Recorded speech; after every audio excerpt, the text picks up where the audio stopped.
All right, so Ryan asked me to come out and give a talk to 20 or 30 of his buddies. He fucking lied. But I'm game, and I'm really pleased and impressed to see the turnout. Ryan's been inviting me to Cult for a decade. That's how long it's been running, give or take.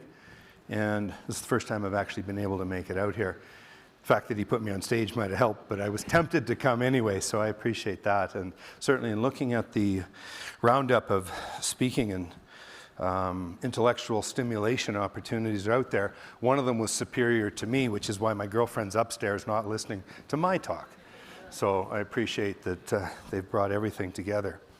My talk, The Lost Art of Critical Thinking, kind of speaks to the conundrum we're in as a country right now. And I'll come into that in many different ways. But let me start with just sharing that it was a Harry Potter movie that got me thinking about words. And it was a Harry Potter movie that gave me some relative inspiration in the world of business. And it was the Harry Potter show called Harry, whatever, and the Chamber of Secrets, or the whatever it was, where he went down underneath the men's washroom. And he and Ron, his buddy, went down there, and they were told not to. They weren't supposed to go in the washroom, and they certainly weren't supposed to go down in the hole down below the men's washroom. And they went down there, and they saved the world because they slayed Voldemort, they slayed a dragon, they saved and did all the things they had to do to save the world. But they were strictly told, you do not go down there. And I remember the words in the tower a few minutes later as Dumbledore was admonishing them in an admiring way. And his words to them, Ron and Harry, were that men, really people, are not known by their abilities. They're known by their choices. And in this case, what he said in an admiring way is breaking the rules you chose wisely. And it really struck me as a thought that the thought struck me that this hits in so many ways in the business worlds that I am active in. And I'm active in everything from a sports team to farmland to cannabis to restaurants to energy to building a gas-fired power plant. I've got a wide cross-section. In fact, I'm easily distracted, which is why my portfolio is so diverse. And some of it's worked out very well. But the real thing that drives me in all of these conversations is that people are known by their abilities, not by their, people are known by their choices, not by their abilities. We all have interesting abilities, whether it's the ability to paint, the ability to memorize and be an artist, the ability to sing, the ability to do math in your head faster than other people. It doesn't really matter. It comes down to the choices that you make. I, as a small kid, remember living in North Battleford, Saskatchewan. I was small for my age, and I had skipped a grade or taken 3 grades in 2 years. And all my memories are of North Battleford with being bullied.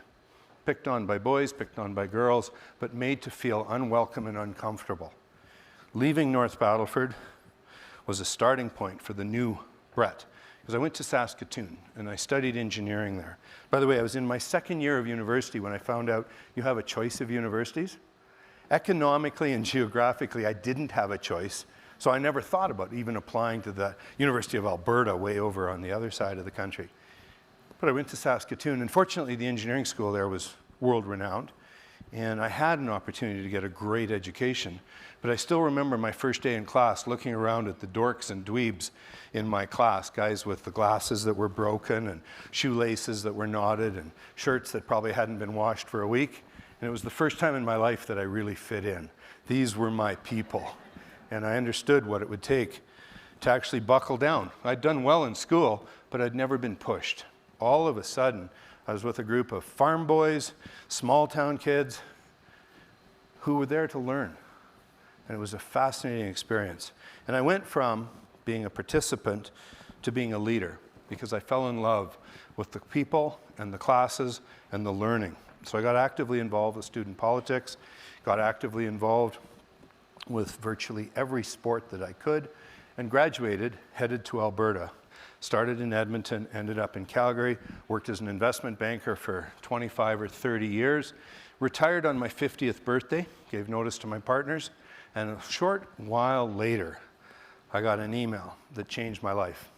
It had started with the fact that in the first year of Dragon's Den, one of the women on the program, or the woman on the program, was Jennifer Wood out of Edmonton, happened to be my business partner. She and her husband were helping buy farmland for me, with me in Saskatchewan. So I watched the show because she was on it. I couldn't have been more disappointed. The stupidity of the questions, the deals that were missed, the commentary that was thrown back and forth seemed like a complete waste of time. However, I watched the one episode, then I came back for the second year, and Arlene, my friend Arlene Dickinson, had taken Jennifer's spot, so I thought things might change. No, same stupidity, same irrelevance, same diatribe of people just nipping at the entrepreneurs, missing interesting opportunities, completely wasting my time. Now again, I retire, if there's such a word, from First Energy, and I'm on my own. I'm down actually doing charity work in Mexico. And I remember the reason that I was focused on Mexico was you had to go up to the top of the hill in order to get line of sight coverage for emails back to San Diego. And an email came in that said, "We'd like you to be the next dragon." All of a sudden, the show was relevant. It had moved up in my thinking. I went down, tried out for the show, and I had to try out Kevin on one side, Arlene on the other. And by the way, jumping to the Q&A, Ryan, wherever you are, I'll just do the first question now. Yes, Kevin is a prick, but I actually loved working with him, and I admire many of the positions he's taken because he's transparent about his views. But anyway, finishing off on that. So I ended up spending 3 seasons on the show. It exploded my profile, but didn't change anything about who I am or what I believe in. My businesses were set. I actually enjoyed a relatively successful business career by the time I landed on that show, which is what gave me the freedom to, when I shook hands on that show and said, "I'll do a deal," I was able to do the deal. In the 3 seasons I was on the show, I did 60 deals on air. I closed 30 of them. Some people say, why only half? Well, let me start with the other dragons each closed 2 in the 3 years I was there. So let's not worry about my percentage of closes. And the real issue there was a lot of the deals, once you did the first level of due diligence, didn't hold up. But anything that looked like it was going to come together, I wrote a check. And certainly some of them I wrote the check knowing I'd probably never see the individual again, let alone the money. But bottom line is I have 3 deals that have turned out well enough that they've each paid for all the portfolio. 3 deals, a girl out of Regina, Saskatchewan, making jewelry, started out, when I invested in her, $65,000 in sales. Today she'll do $4 million in profit. And that's not a bad little business for, again, a startup, the jewelry capital of Canada, Regina, Saskatchewan.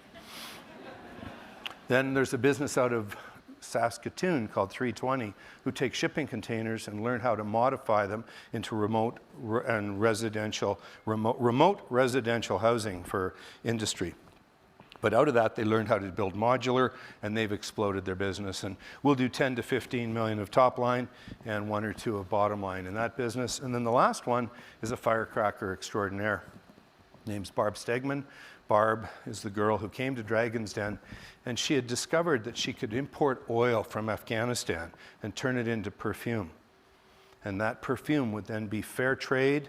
It would be benefit to all. She wasn't doing any charity work at all. She was paying fair market to the people of Afghanistan, giving them an alternative to the poppy trade. And she's built 6 or 7 brands. She's actually got the Clinton Foundation backing her right now. She landed through a marketing program, an entrepreneurship program at Sephora, and she expects to do $5 million plus a year in a small bottle of perfume. And again, high margin business. So each of those businesses has turned into enough. And that was my approach on the show. I took a portfolio approach. I bet on people, because I knew that I didn't know enough about their businesses. My knowledge of shipping containers, nil. My knowledge of jewelry, less than nil. My knowledge of perfume, less than nil. I mean, I stepped in because I liked the people. Now, somewhere at the back, we've got control of a video. I have an illegal download. You cannot tweet about it. You cannot, well, you can, but I'll deny that you were here, or I'll say I didn't do it, or I'll try and back my way out of it. But let's go ahead and roll the video. I actually kind of enjoy it.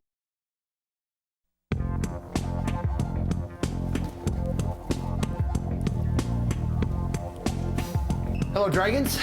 Welcome.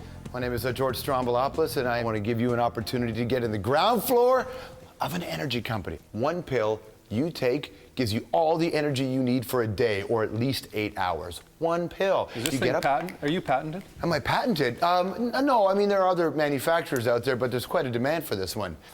Very easy to make. You can set this up in your own home, preferably a well-ventilated basement. Look at this. All stuff you could get out of just a grocery store, a drugstore, a bit of Drano, a hot plate, Epsom salt. What are you making?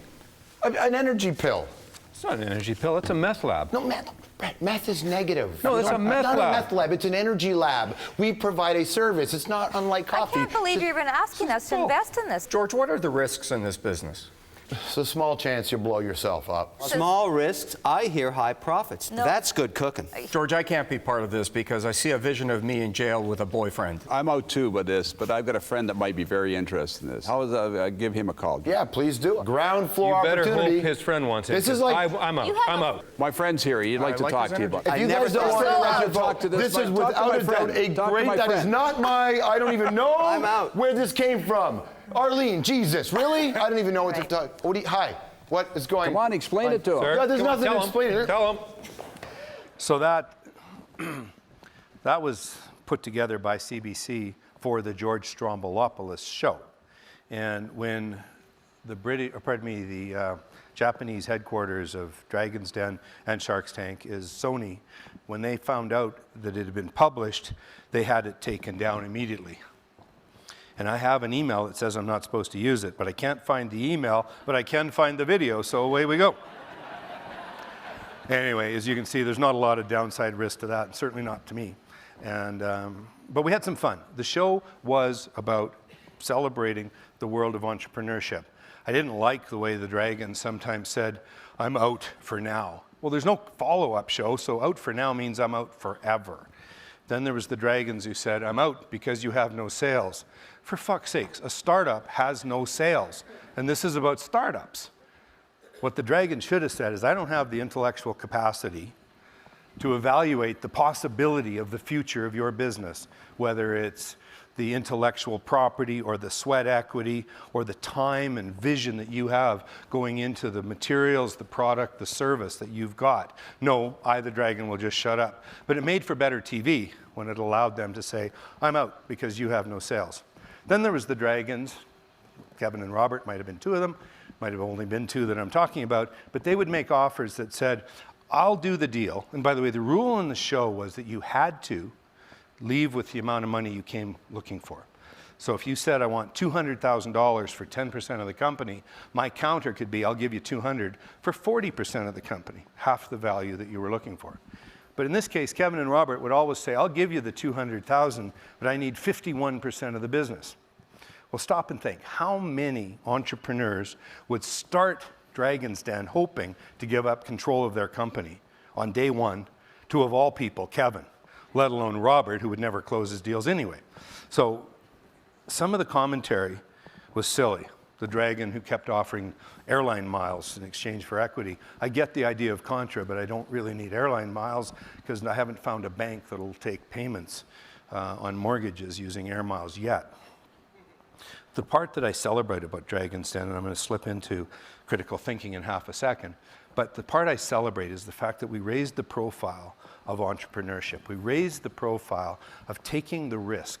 We raised the profile of the decision-making process to step out and do it on your own. And I think many people would say entrepreneurs are risk takers. That's the difference. I would say entrepreneurs are not risk takers. They simply view risk differently. They don't go to Vegas to roll the dice when they start their business, where you get a thrill out of that exciting moment of adrenaline, wondering what card's going to flip or where the dice are going. You get a thrill out of betting on yourself. And you bet on yourself because you believe. Now, some entrepreneurs believe too far to the point of delusional. That's okay, because I love that line that says the next phone call is the one that'll turn my business around, which keeps you on the phone, dialing for dollars, building the business, believing in the future. Not all of it works, but enough of them work that it's worth your while. Now, let's run through a couple thoughts on critical thinking. I think one of the challenges we face as a country is allowing the extreme left and, quite frankly, the extreme right to wave the flag and capture the conversation because we don't challenge the words that we hear. And the first one I'll go with is very simple. I am not a cancer survivor. I am a 3-time cancer graduate. I find the term far more empowering. The word survivor for me means I barely made it. I got through, I'm lying on the beach, breathing hard. I crawled over the fence and fell on the ground and I'm barely there. And I'm afraid of what the future would hold. There's nothing wrong with being a cancer survivor. I get that. I happen to find the word empowerment far more empowering when I go down the path of cancer graduate. I got my bachelor's in 2001. I got my master's in 2014. And just last summer, I got a PhD. And the good news is, you can get more than one PhD if you need them. I'm ready, willing, and able, and completely unafraid of what the future holds, because I know how to deal with it. I know how to find it. I know how to treat it. Unfortunately, I'm on a drug right now that slows your metabolism, so the difference between the picture you saw there and now is 17, 18 pounds, but I'm working on it. As long as Kaylee's doesn't up its food budget too much, my partner's there. I've just got to eat a little healthier. Anyway, so the idea, though, is to just challenge the thought that everyone says I'm a cancer survivor. Well, what about being more?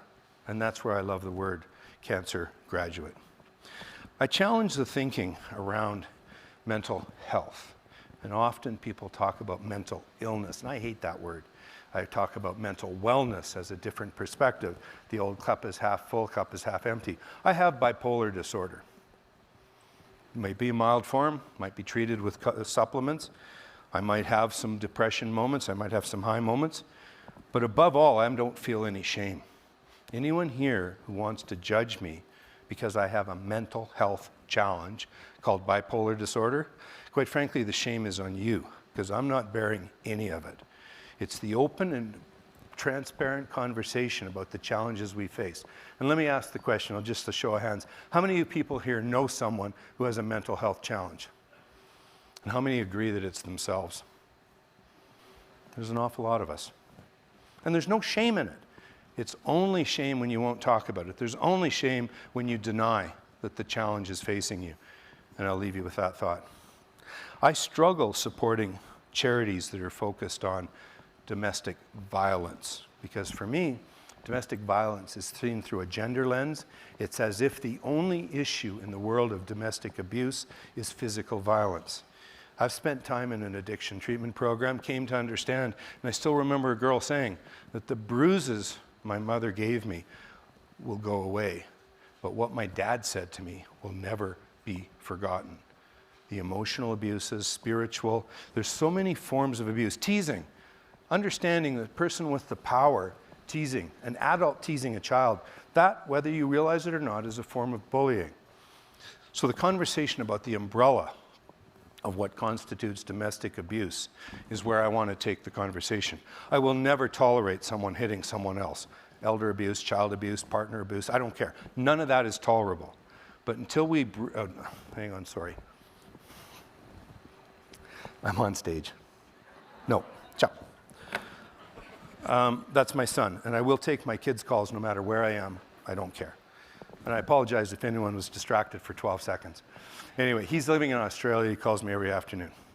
Anyway, where was I? What topic? Domestic violence, domestic abuse. And that's really the big picture, as I say. Take the umbrella of domestic abuse and create the conversation about how everyone has a role. In order to break the cycle of abuse, we all have to acknowledge what we do to contribute to the cycle. I'm not going to spend more time on that. And again, it's timely that my son would call. I will never tell a child of mine that I'm proud of them. I took a parenting class when I divorced 20 odd years ago.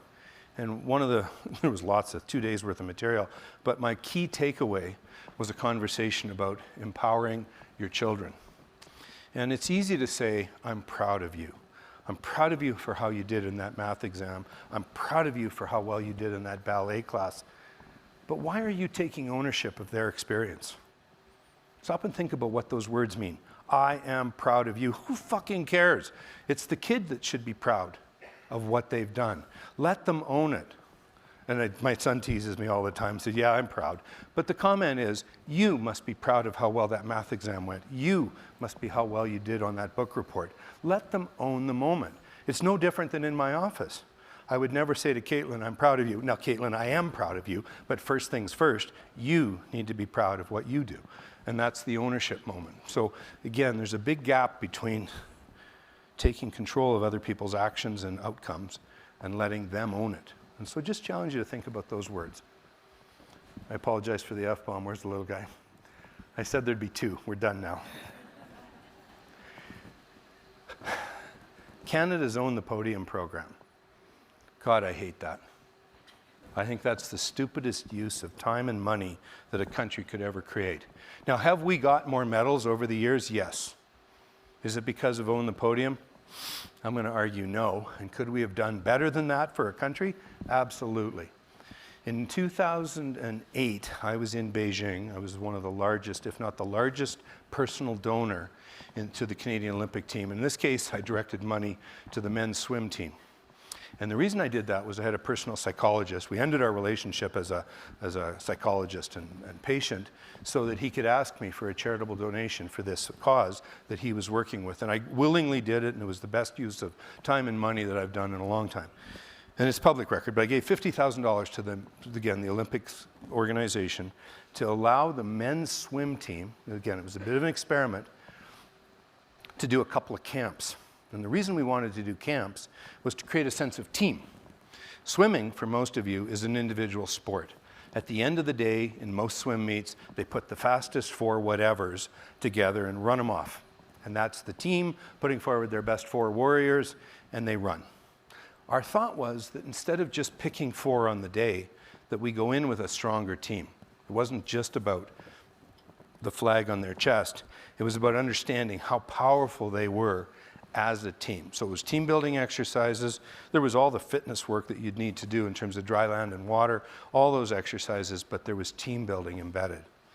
So I'm on the floor of the swimming pool with the Canadian team when the men's 4x100 freestyle relay swam, broke the existing world record. Remember, there's 8 billion people on Earth. We got the fastest 4 breaking the world record. Unfortunately, 3 other teams, 2 in their heat, 1 in another heat, beat them. So they came 4th. But they broke the existing world record. I was proud, and they had every reason to be proud of what they'd accomplished. Until the next morning. The Globe and Mail headline was, "Canada fails to medal." We come 4th in the world, we break the world record, fails to medal. And that's the moment that started me rethinking. I was never a fan of Own the Podium, but now I had enormous disdain for the thought that the only reason we exist is to come 1st, 2nd, or 3rd. My pitch to you is the pursuit of excellence. I don't care what you're doing. And again, whether it's a ballet exam or writing a book report or playing hockey or swimming, the pursuit of individual excellence creates a room full of winners. The pursuit of gold, silver, and bronze creates a large room full of losers. And those words are pretty important to me.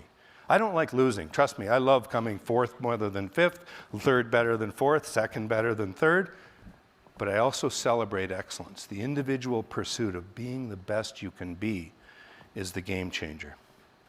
Now, with a few minutes left, I'm going to talk a bit about well, I'd love to do more on Own the Podium, but I'll leave them alone for a while. For those of you who've watched Dragon's Den or seen my own business career evolve, I bet on the horse all the time. Come on, Caitlin, you're supposed to correct me.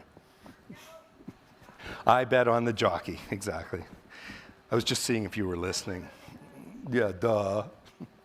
Caitlin keeps me on track. All but that moment. Bottom line is I believe that there's a horse and jockey analogy in the world of business, and of course the entrepreneur and the business plan.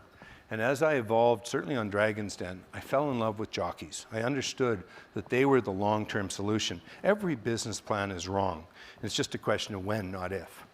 And the other thing is that most business plans have a fork in the road, and some people talk about, yeah, we veer to the left, veer to the right. Sometimes that fork is a T intersection. And you got to go sharp left or you got to go sharp right. You got to make some tough decisions. And I'll share, in the case of Kaylee's, which Matt runs, we had a choice 3 years ago when we went into bankruptcy of shutting her down or building her up. We turned left and built it up. We've turned it into something pretty exciting. And wait for the world's largest umbrella, which we're about to announce, another story. But again, we had a choice, but it was a T intersection. It wasn't just veering slightly off to the left or the right. The biggest thing is understanding that the jockey, the person that you're going to stay with for the long haul, is where the evaluation goes. And I can tell you on Dragon's Den, I spent an hour and a half evaluating the girl who was going into the jewelry business. But it was all about who are you, where are you from, what keeps you busy, what excites you. I mean, just what are you about was the essence of my conversation. Drove a couple of the dragons nuts because all of that gets edited out. For those of you who've seen the show, you know that a successful pitch is 7 or 8 minutes and a fail is 20 seconds to a minute. So the fact that I wasted their time having a conversation about individual interests and values and goals and dreams was a waste of time to them, but it was everything to me. And I can tell you that the 3 people I bet on, the ones that are really selling it now, are 3 jockeys that I'll stay with until I die.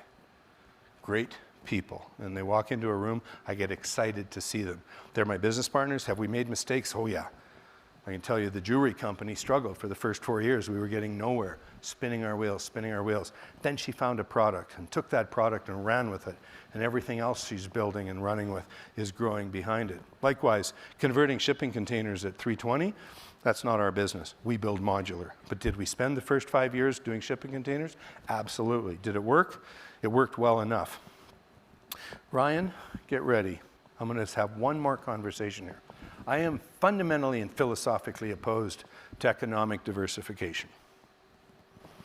Economic diversification, I hear that word and I cringe because I hear economic intervention by government. I don't want government picking winners or losers. I want government setting a platform where healthcare is provided, education is in great shape, infrastructure all works, and the tax system is simple. That's all our government has to do. We don't need them interfering in every element of picking winners and losers, lending money to Bombardier, let's forget that I even went there, but that was a liberal shot. Sorry for those of you who voted liberal, I once did too. We all make mistakes. Anyway, but the point is that economic diversification is a word that I don't like. Economic empowerment, that's got me excited. We think about Canada as a resource industry. Think about Canada taking technologies that benefit resource industries. That's economic empowerment. And remember, our resource industries start with agriculture, the food businesses, the cattle and farming businesses. It expands to pulp and paper, goes underground, and we've got everything from gold and silver and nickel. We've got uranium, we've got diamonds. And then, of course, we've got all the heavy resource-based, or the oil industry-based, the oil energy industry, extractive industries, from heavy oil to natural gas to liquefied natural gas. We've got so many different businesses to build on that I, for one, am not excited about chasing businesses that don't exist in Canada, but I'd rather build on the ones we have. And I can tell you, most businesses of interest to me build on the resource industries that we have as a nation. And I get excited about Canada. We have so much potential once we get back to work, realize that we can change the planet. The 2 issues with the planet are not plastic straws and pipelines. It's pollution and people. Those are the 2 Ps. We have people with absolutely no hope of coming out of poverty being born into the slums of Nairobi, of Port-au-Prince. I've visited dozens of them. I look to give money, but sometimes there's absolutely no hope. And so you start to question, why are people being brought into the world in some of these places? And then the other is the absolute disdain that many nations have for the concern of pollution. We have countries that back their trucks up to the ocean and dump their garbage in. Why? Because that's the easiest place to get rid of it. So we don't want to be delusional that our little actions will change the planet, but rather, how do we change the planet from Canada? And again, thoughtful challenges of the expansion of our population is one. Elephant in the room, you don't want to talk about it, I understand that, but it's an issue. And then the ever-increasing number of people we have on this planet leads to pollution. It's that simple. There's wastes. So I challenge you to think a bit about all of that as you go forward. Ryan, I'm yours. Any topic. I think you said you Thank you. you were going No. to Twitter for this, right? Yes. So, have a seat, You bet. young man. There's lots of questions. So you can go to, for those that don't know, I think it'll be on the screen. There you go. You can hop on Twitter, and you don't have to tweet at anyone. Just send out a tweet, and it's hashtag TGS_Brett. Brett, you talk a lot about choices. I got 2 questions for you. I'll get things started. What's the worst choice you've made? Choosing business over family. Did you pick? That was your choice. You made the choice to choose business over family. I did. And when did you correct it? When did you catch it? It was a Tuesday night. And I was pissed off because I had to stay at home to look after a couple of my own kids. And that in itself tells you part of the story, because if you're pissed off being home, you're missing the relationship that you could and should have. And I was pissed off because I wanted to be at an art auction. And I realized that I could participate in the art auction. It wasn't as exciting if I wasn't there, but I allowed them to phone the house. And the phone rang a number of times, and it was never for me. And finally I called the auction house and said, "Where are you at with this particular piece?" They said, "We sold it about 10 minutes ago." And at this point I was pissed. I remember going up to my daughter Rebecca's room. I don't remember what I first said to her, but she was lying on top of her bed. And by the time I was done ranting at her, she was hiding under her bed. No risk of ever being hit. That's not my mindset. That's not the way I am. But she was scared. And I remember the last thing I said to her is, "Who the fuck are you to tell someone I'm not home?" And she said, "Well, you never are." And it was probably the first time that it really dawned on me, the gap between what looked like this amazing life in terms of money, wealth, success, philanthropy, recognition, and my inability to simply stay home and look after a kid for an evening. So that got me into an addiction treatment program. That got me into my first round of cancer treatments, and that got me, quite frankly, back with all 3 kids. It's amazing. I've gotten to know you over the years, and just you're a polarizing figure, which I love. And I was telling you before you got here, the brands that have stood on the stage, the ones that people tattoo on their bodies, we've heard over and over again for the past day and a half that they want to be 51% hated, 49. And I'm like, I don't think it's there for you, but I think people misunderstand you, and I know how much of a loving dad you are, and the people you bet on, you just are loyal, and it's amazing to see that. This might be a rhetorical now after hearing that answer, but what's the best decision you've made? Well, certainly, the antithesis of that first choice, but building on making a priority out of family. I reprioritized my life out of an addiction treatment program. I spent a week at the Meadows trying to understand what was going through my head. And the Meadows is just an addiction treatment program. But out of that came a priority on health, on family, on friends. And I got a sister I'll never talk to again, but I'm complete because I've tried. I'm very complete. And again, I have a father who's 89. He has no idea where he lives anymore, but I have a great conversation with him regularly. And as long as he's alert, he just again has no clue where he is. We're fine. But family is really, I guess, the biggest thing in terms of converting, looking after health and family. Okay, question here that came in.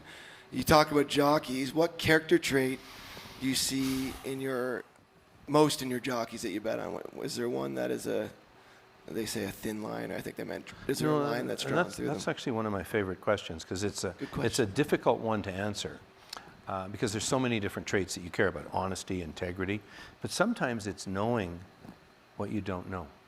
I'll ask a question, and it doesn't bother me if someone says, I don't know, but don't let me ask that question twice without answering it.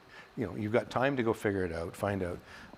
But in the context of knowing what you know and knowing what you don't know, one of the most important things an entrepreneur can know is, what's your competition?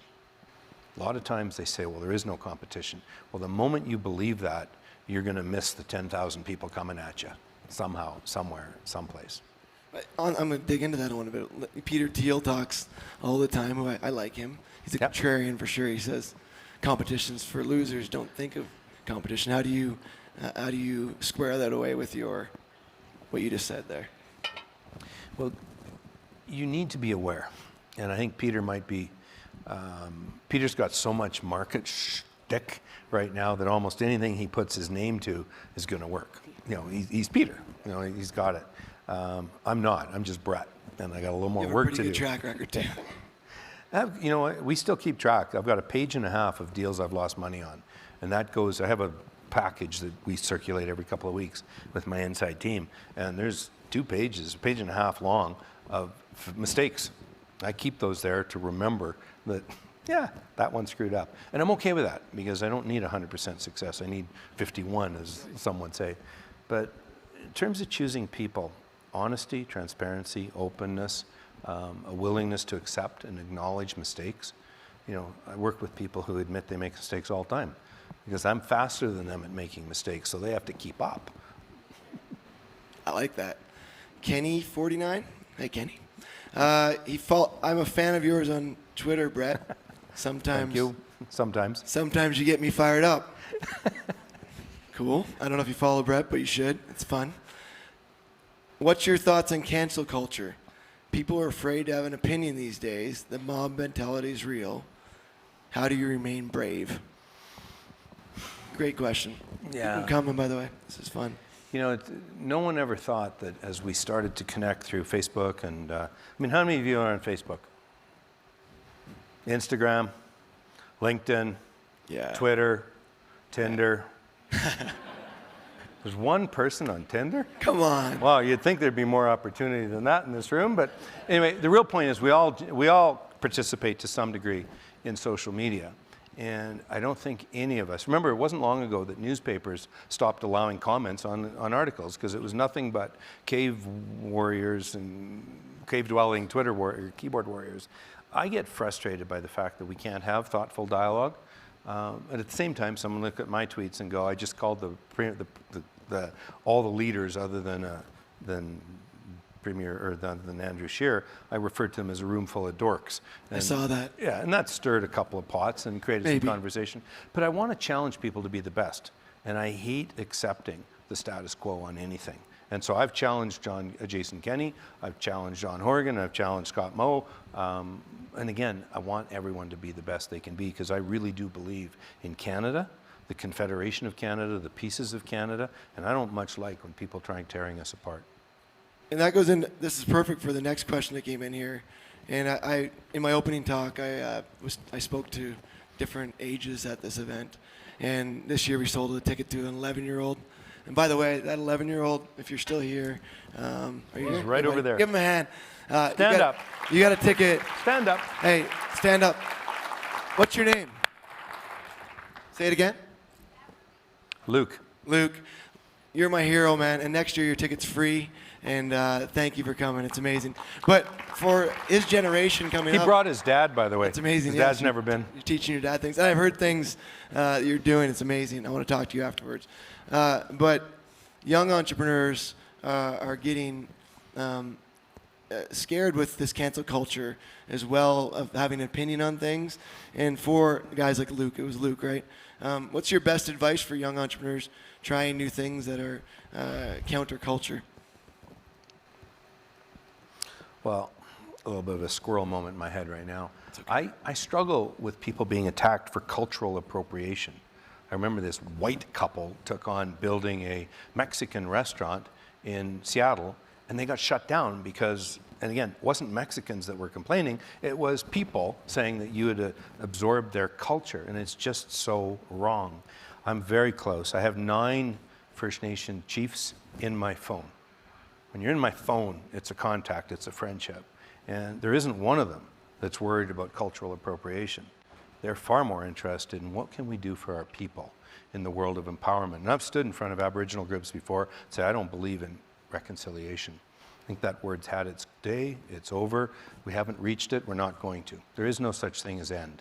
Why don't we focus on empowerment? What can we do to empower the First Nations peoples of our country so that they can be better, stronger? One of the chiefs will not let his people farm their own land. Why? Because he said they steal everything.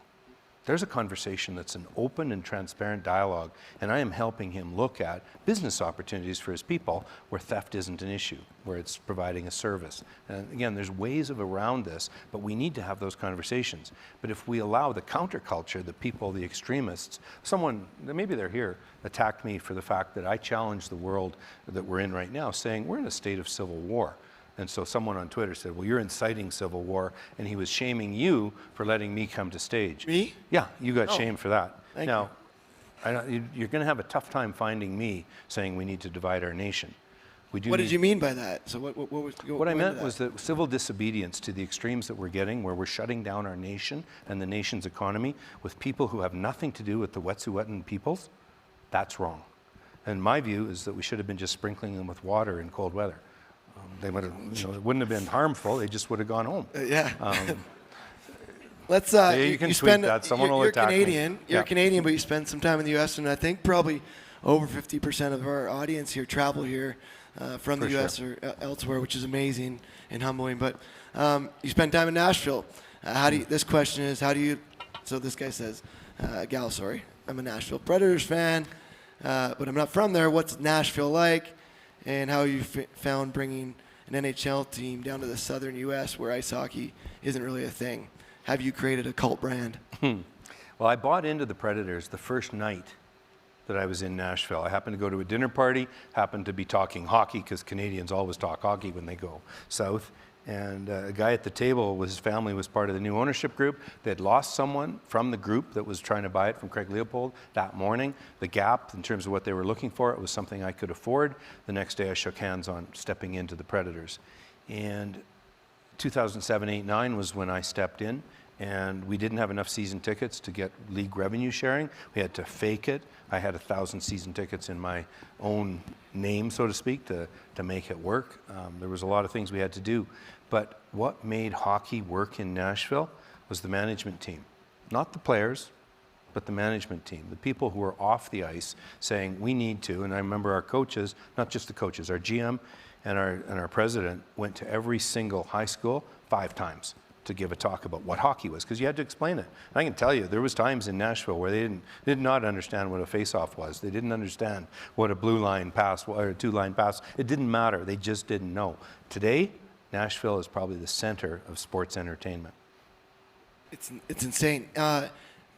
What was they followed up here, question, what was the toughest year for the brand in Nashville as you've been helping lead that team? So there's a couple of moments, and it's just a dysfunctional ownership group rather, that's the problem.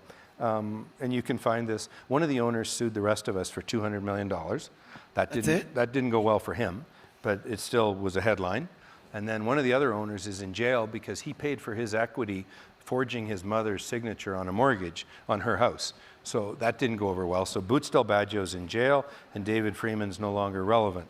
But so the ownership group had its problems. Fortunately, on the ice and what we call off the ice, but in the arena, was really going well. And that's fortunately, I mean, sometimes I'm a little disappointed I go to games in Calgary, Vancouver, Edmonton, Toronto. The engagement of the fans is a fraction of what it is in Nashville. And I just challenge you, if you don't believe me, go to Nashville. Watch the last 3 minutes. Winning by 3, losing by 4. The fans stand for the last several minutes to give the players a thank you for the work they've done. When we go into our military moment in Canada, I've been to every one of those arenas in the last year. Every one of those arenas, you got to wait until the announcer says, and now please stand to celebrate.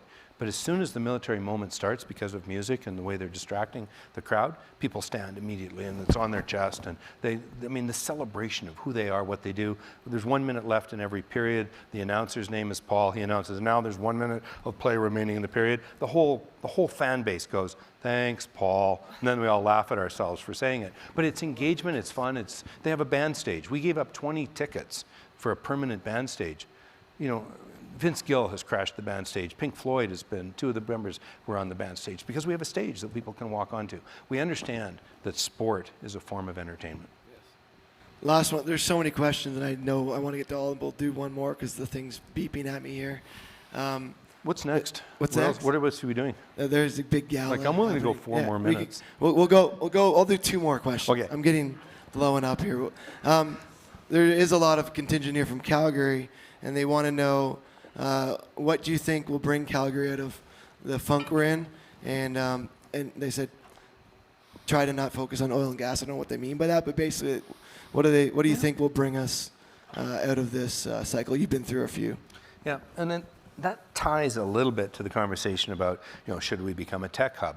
I was watching Max Fawcett and I don't get along on Twitter, but I admire him because he's continuously poking the bear and he puts up with anything I say to him. So again, we've never blocked each other. Tempting, but again, and so he wrote an article today that talks about the evolution of Calgary has to be technology. I'm not there. I believe it has to be the implementation of technological advances in any of the industries that we're in. I'm invested in solar, I'm invested in wind, I'm invested in water, I'm invested in the convergence of coal and natural gas. I'm building a gas-fired power plant. So I'm actively investing with my own wallet, not just my mouth. There's a lot of these Twitter warriors are mouth only. But the real opportunity is when you actually put your time or your capital or your leadership into charity or community or causes. And what if they challenge you on that? Because I don't want to be the easy question guy here. What if they're like, it's easy for Brett to say billionaire? What do you say to that? Let's stop right there. Yeah. I divorced once. Here we go. And I had a lot of money in the oil and gas. Those two And I had a things. lot of money in the oil and gas industry. So the concept of a B went away a long time ago. Can I pay my bills? Yes, I can pay my bills. Does it help that I have excess or surplus or some flexibility? Well, I've gone through a couple of crises. In 2007, 2014, I had trouble paying my bills because I had a cash crunch. Had assets, but if you can't eat them, you got to sell them. And if you can't sell them, what do you do? But going back, so what happens? I happen to be a bit more of an optimist in the oil and gas industry than others. Globally, oil has gone from 100 to 110 million barrels a day of consumption in the last 15 years. So as much as some of us think that we're living in a microcosm where Canada can shut down its oil and gas industry, the rest of the world's not.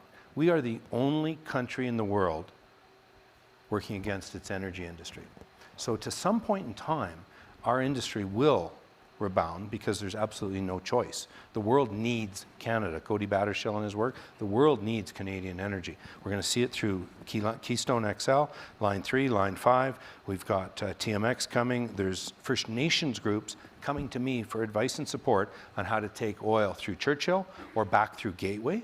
And then there's the Energy East pipeline, where the disingenuous hypocrisy of a group of people in Quebec saying, we'll take oil from the rest of the world down the St. Lawrence, but we won't allow oil to come from Eastern Canada or Western Canada to come up the St. Lawrence. There's something really wrong about that. So economics will eventually dictate, but we're already seeing some activity.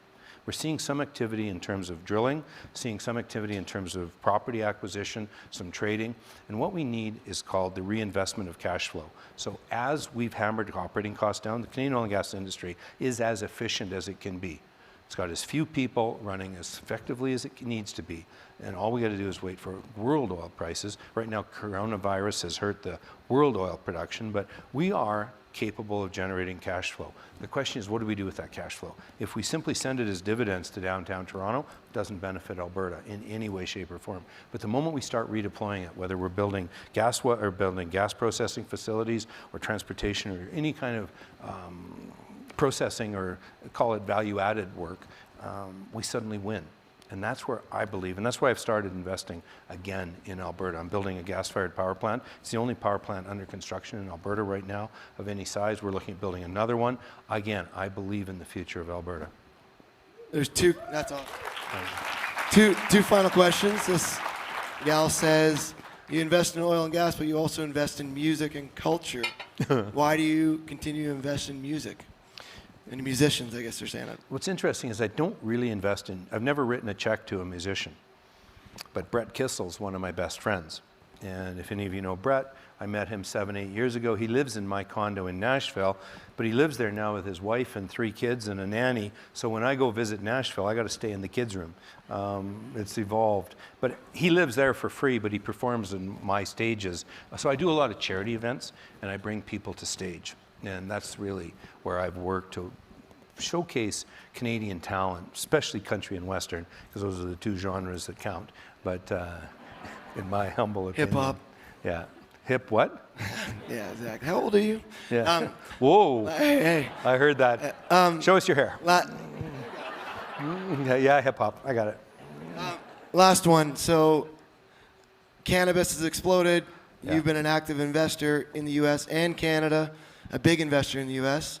And there's a guy, Jason White here, was at Cura, and is a big player there. And Bruce Linton is here or was here. Linton's here? Yeah. And what's your take on where cannabis is going in the next little while? And I'm getting in trouble by the people on my phone here. We'll wrap up. All right. Well, give me. We'll make this I'll the last talk one. to them if you We're want. good. We're good. So, I got involved in cannabis because of Justin Trudeau. And I got to tell you, I was openly cynical about medical marijuana because I thought it was kind of a fake way of getting recreational cannabis in the hands of anyone who wanted it. I was excited about it. Yeah. Well, you walk in and you say, I've got an anxiety problem. Oh, here's some cannabis. I thought it was that simple. But once I saw that Trudeau was legalizing the recreational application, it was then that I went, just a minute, I made a lot of money in oil and gas as I watched a momentum game unfold in the late 1990s, consolidation momentum.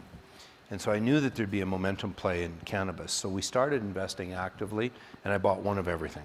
And out of that, created deal flow, created a friendship with Bruce Linton, and Chuck Raffici, his arch enemy, but all on and on and on. I could name drop in the cannabis space, but we started investing actively, and we being my son and I, and probably more than 100 names at the peak. And we've narrowed that down to maybe 20 or 30 names now, but we did really well in the momentum play. But we were smart enough, partly because my son kept asking, look, if it's gone up this much, why don't we sell? And I'm going, yeah, calmly, Yoda, we'll stay with this for a little longer. But we did sell, we did reinvest, we did well. We've switched from a momentum market to very much a value market, and now it's not a value promise market, it's a value show me market. You actually have to deliver results in order to get capital. The US was a little more show me than we were ever. We had this momentum market that became the envy of the Americans. I'm heavily invested in cannabis in California, but also Jamaica, also And not to other shill any of countries. your but which companies are you most excited about and why? Well, I was public about this. I bought the entire issue from a company called Indiva a few weeks ago. I liked what they were doing. They're in Ottawa, right? They're actually, well, the president lives in Ottawa, so good catch, but the business is actually in London, Ontario. So they take chocolates, infuse them, and turn them into infused chocolate. I guess that's not that complicated, but and I do like chocolate. So anyway, so no, a number of names.